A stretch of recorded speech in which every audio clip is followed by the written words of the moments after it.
नमस्कार, मितेश मल्लिकार्जुन दांडेकर. मी अभिनव विद्याविहार प्रशाला पूर्ण येथून आलेला आहे. मी वीड कटर बनवलेला आहे, ज्याला आपण एका मोटरच्या साहाय्याने चालवत आहोत.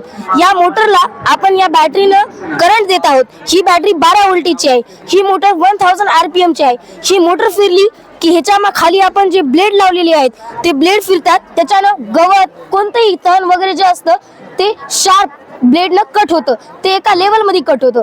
नंतर आपण इथे एक स्प्रिंकलर बसवलेला आहे. हे स्प्रिंकलर जे आहे त्याला एक पंपिंग मोटर बसवलेली आहे. ती मोटर या बॅटरीच्या या सेलच्या साहाय्याने चालते. हे जेव्हा आपण या झोन बटनला पुश ऑन बटन आहे, ह्याला टच केलं की ही पंप मोटर चालू होतो आणि या पाईपाद्वारे जे आपण फर्टिलायझर्स, केमिकल, पेस्टिसाइड जे पण टाकणार ते या पाईप थ्रू इथे येणार आणि ते इथून spring खोलणार.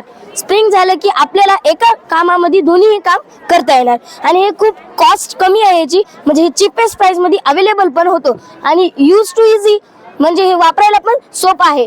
My project is also a small step to farmer, helping farmer to modern culture and modern agriculture. Thank you.